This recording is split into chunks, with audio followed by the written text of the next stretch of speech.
Шинэ бичлэгээр уулзчаад баяртай байна. За энэ удаагийн бичлэг аягүй онцгой бичлэг байгаа. Яагаад гэх юм бол хэдүүлээ шинэ булантай болж байгаа. За энэ булан нь болохоор Tea Time гэдэг нэртэй булан. Тэгээд угаасаа Tea Time болохоор юу лээ?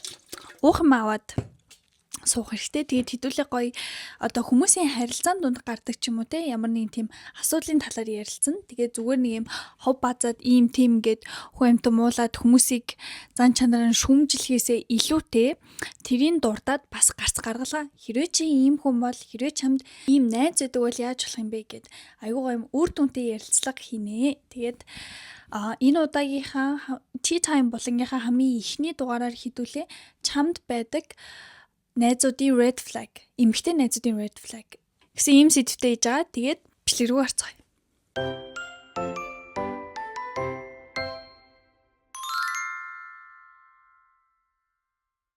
Хамгийн ихнийх нь гэх юм бол attention seeker. Энэ төрлийн хүмүүс яадаг вэ гэхээр албаар хүнээс комплимент, attention-ыг хүсдэг. Тэгээд одоо яах вэ? Би ингээд өнөөдөр сонирн байгаа юм санагдал нийцээ. Би зүгээр харагдаж байна гэдэг нь зүгээр энэ. Эсвэл энийг ингээд анзалчих.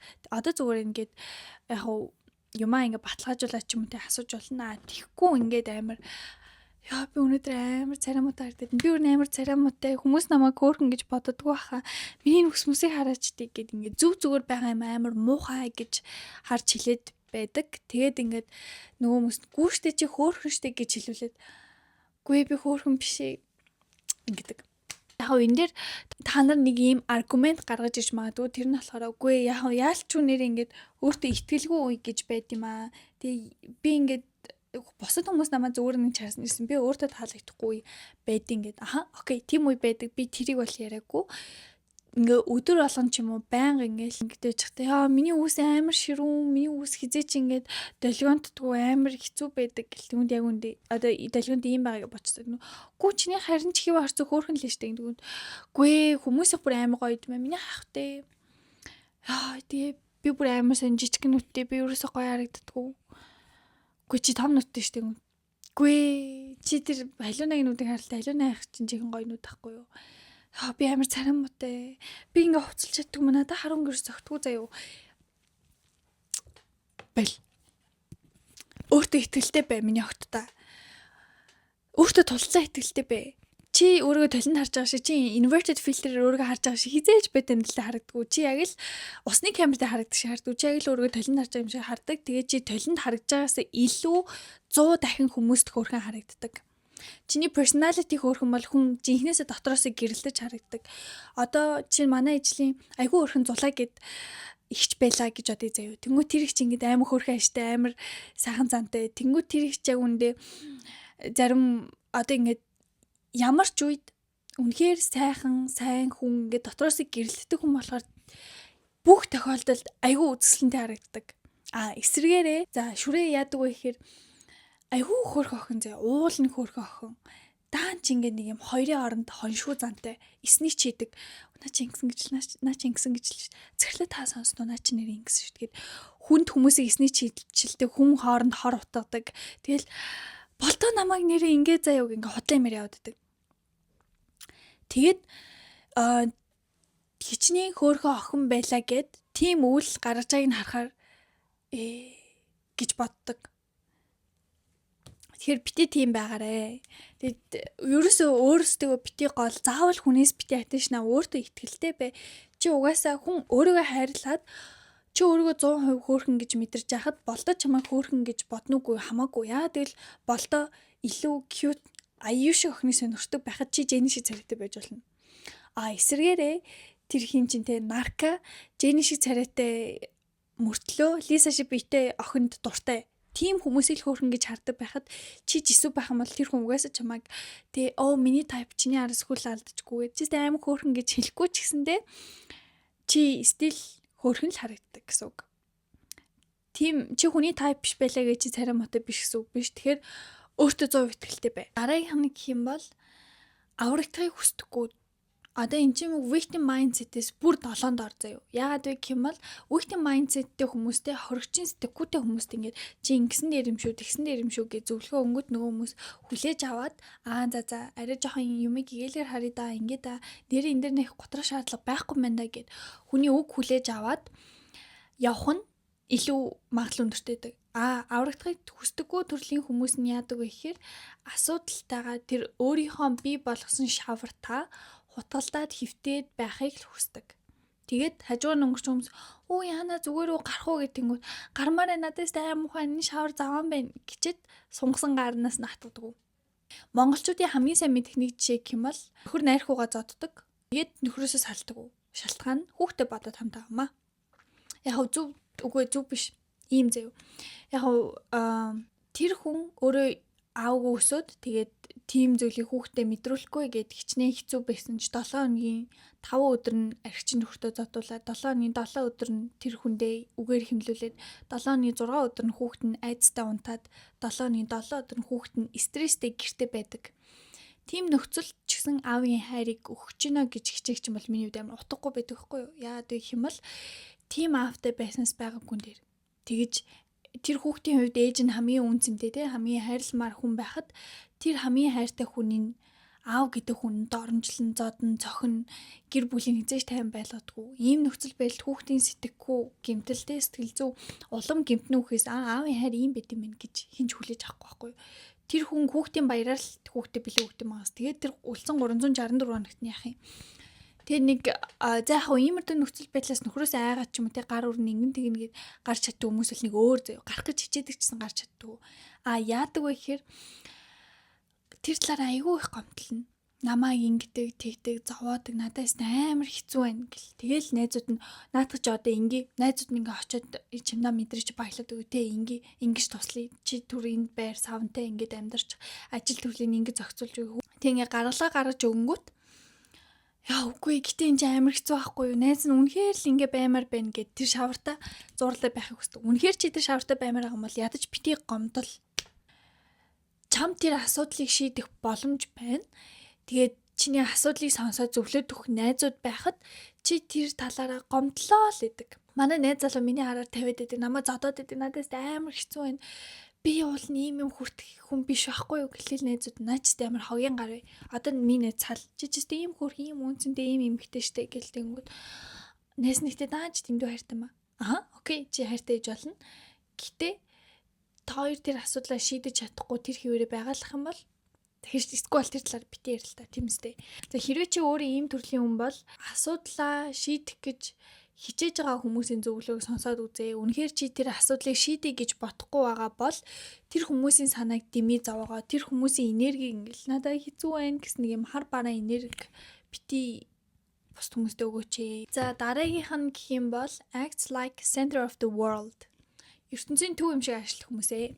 За энэ хүмүүс бол бас айгүй юм сонирхолтой хүмүүс заяа.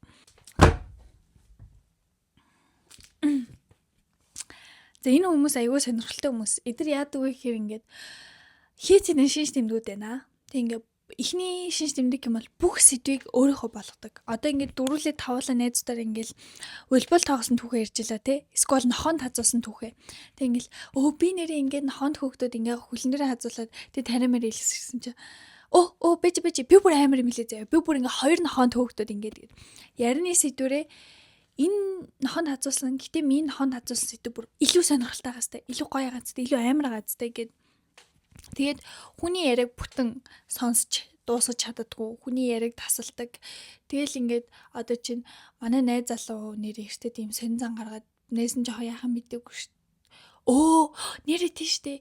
Би бас нэр нь тэгж бодож байсан. Манай найз залуу бас ингээд хүний асуудлыг сонсч чадахгүй. Бүх юмыг өөрийнхөө талаар болгоод ерөөсөө ярины сэдвүүдээ тэр хүнийг яриад байж ийл гоё. Чи өөрийгөө нэрээ би нэр ийм байж магадгүй мэн гэж саний бодсон бол юмыг айгүй гоё бас л ажил. Ер нь хүн чимээгүй юмыг ажиглаад дотроо тунгааснаа дараа үйлдэл хийгээд үг хэлж ивэл хамгийн зөв байдаг. Тэгэхээр бас ингэ ажиллаад ер нь энэ хүний intention яг юу юм те зүгээр үнэхээр найрсаг бай гэж бодож байгаа юм уу? Эсвэл нэр үнэхээр намайг сонирхоод жоохон яриа үдэг гэж бодож байгаа юм уу? Гэт тиймэрдүү. Тэгэд ингээд бас л найзуудтай яриаг сайхан сонс. бүх хүн өөрсдийнхөө амьдралын гол дүр нь чи хүн болгоны амьдралын гол дүр биш, чи хүн болгон таалагдах албагүй, хүн болгон чамд attention өгөх ёсгүй, чи хүн болгоны type биш. Ер нь жоохон humble байгаарай. Гэтэ ер нь л би ч гэсэн нэг хэсэг ийм байсан л та. Тэгээд жоон том болохоор угаасаа гайг болчих юм шиг. Яг өсвөр наснд бол баг охин болгон л тий. Хүн болгоны амьдралын гол дүр юм шиг ингээл хүн бан чамраар гутаа надад сайн бах таа гэж боддог үе байдаг. Өсвөр насны охтууд бол нэрийн сэдв хамаагүй шүү заяа. Тэгэл угаасаа ингээд сэтгэл зүйн хувьд, биеийн хувьд том хүн болж төлөвшөж байгаа өөртөө олохгүй явж байгаа хүмүүсийн хувьд угаасаа ийм experience хийх нь ойлгомжтой байдаг. Яаж нэг удаа тэгээ зарим хүмүүс нь олон алдаад ойлгодог, зарим нь ийм байт юм ингээд шууд ойлгодог ч юм уу тий. Тэгэхээр өсвөр насны хүмүүс энийг нэг тусаж авах шаардлагагүй. Харин 20 гарчаад ийм байдаг хүмүүс тусаж авах хэрэгтэй шүү та нар. За гэтээ бас юм жоохон зарим тохиолдолд харж байгаа хортой найзууд байл өсвөр наснд байсан жоохон заагаа барьчих хэрэгтэй. Тийм өөрчлөгдөв хүмүүс гэж байдаг шүү. За дараагийнх нь хамгийн хортой нь амжилтанд чи хатаардаг хүн заяа. Oh my god, би энийг баг 4-р ангиас одоо ахлах боллоо тий, тушаал твшлээ. Тэгэл нэг нь тушаал твшээл. Тэгэл тэрийг ингээ бөөндө тэмдэглээл сууж илаа л та. Тэгсэн чинь ингээл угаасаа аргагүй, би ямар ч хамшиг захирлуутай нэг ойрхон биш. Минийз ахлах болно аргагүй штэ. Гэжсэн хүн би бас харж ирсэн заяа. Тэр бүр амар муухайсан. Тэгэл ингээл би бүр тэр үед ингээд гэж бодчихсон заяа. Иймэрдүү жижигхэн юмн дээр хүртэл тэр хүмүүс атаарах нь тэгэд яахав энийг жоохон ойлгож болно заяа. Би ч гэсэн хичээж яхад яагаад ингэж байгаа юм бол гэд тийм бодолтой жоохон гомдолтой байж болно. Гэхдээ хүн хизээч хүний амжилтанд атаардаг байж болохгүй байхгүй юу? Тэгвэл чи тэр хэмжээнд хангалттай байсан бол эсвэл ямар нэгэн байдлаар тэр хүнээсээ нэг зүйлээр дутуу байсан байна. Цаашлаад энийгээ сайжруулъя. Би энэ дээр анхаарах хэрэгтэй байсан байна. Бүгдөө л амьдралд алдаж онж явж байгаа да хүнд гомдоод хүнд хатаархаад бити ийм байгаарэ. Үнэхээр чиний амжилтанд хатаархдаг хүн бол энэ хүн ер нь засрах жоохон хэцүү. 20 гарцсан, 23 гарцсан хүн. Тэгэхээр жоохон амьдралаасаа холдуулаад жоохон зай бариад нэг дотн юмаа ярихгүй байхад болно. За дараагийнх нь бол personality faker буюу дүр эсэгдэх хүмүүстэй юу. Дүр эсэгдэх хүмүүсийг та нар угаасаа мэдчихэ тий. Би энэ дээр жишээ авахаар амар уртын болох гэдэг нь л та. Тэгээ ер нь зүгээр ингээд өөрөө хүнийг амар араар нь муулдаг байж ажил ч юм уу тий. Эсвэл манай ангид эсвэл манай тэгээ клуб холбоонд шинэ хөлт ороод ирэнгүүт өөстө би л тийм хүмүүс дургу гэд өөрийнхөө хийдэг үйлдэлийг өөрийнхөө personality-г үгүйсгээд идэг.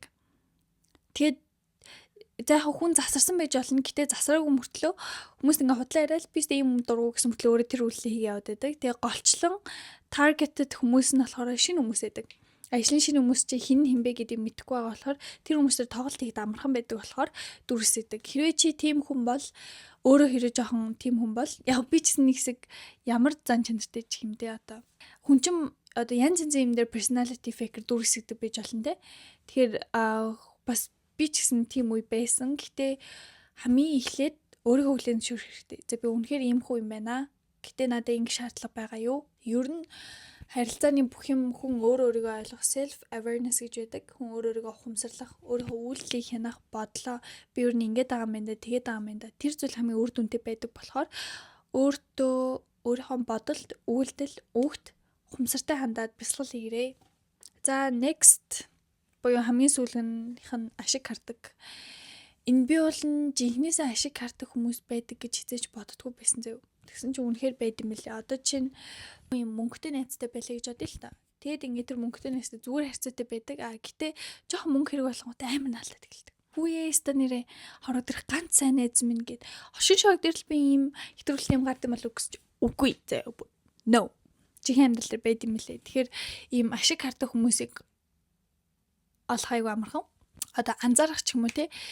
Тэр хүмүүс үнэхээр хэрэг болсон үедээ чам руу залгахгүй миний найзаа сайхан аштай олон чи хэрэг нь гараад найз нэг ингээд өгөөч ингээд хоёрын орон зангардаг. Тэгэхээр ийм хүмүүс бас засарна гэдэг хэцүү яагаад гэвэл угаасаа тэр хүмүүсийн intention би сайхан сэтгэлээрээ туслая да биш энэ хүнээс би юу авч болох вүлээ дараа нь гэсэн intentionтэй байдаг болохоор ингээ холдуулчих хэрэгтэй. Үгүй гэж хэлж сурах хэрэгтэй.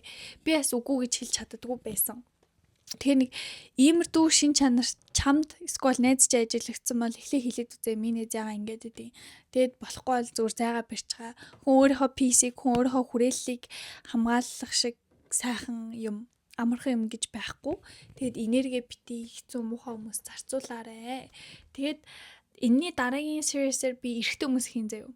Тэгээд яг guess нэг юм трейлер болоод нэг юм хэлэх юм бол би бүр энэ үгийг сонсох гайхчихсан заяа. Нэг эрэгтэй ингэж хэлчихсэн. Охтуудыг нөгөөний хідэн бандар нь араас нь гүсээр байгаад бүр хөөргцэн. Нөгөөдөл нь бүр дүртэй орцсон. Энэ талаар дараагийн бичлэгэн дээр ярилцсан заяа. Энэ байтугай юмнуудын талаар ярилцсан. Тэгээд таалагдсан бол лайк дараад subscribe дарахаа бити мартаарай. Миний Instagram аккаунтинд байгаа. Сонирхож болно. Сайхан санал сэтгэлээ хөвчлөлтөд хуваалцаарай. Та нар ийм хүмүүс юу гэж боддог вэ? Та нарт ийм найз байдаг уу? Байдаг бол яг ямар үйл явдал тохиолдож исэн бэ? Тэр хүмүүсээс яаж заагаа барьж исэн бэ? Эсвэл чи өөрөө тийм хүн байсан бол яаж ухаарч исэн бэ гэд айгүй сайхан чөлөөтэй санал сэтгэлээ илэрхийлдэг байгаарай гэж хүсэж байна. За тэгээ дараагийн бичлэгээр уулзлаа. Баяртай.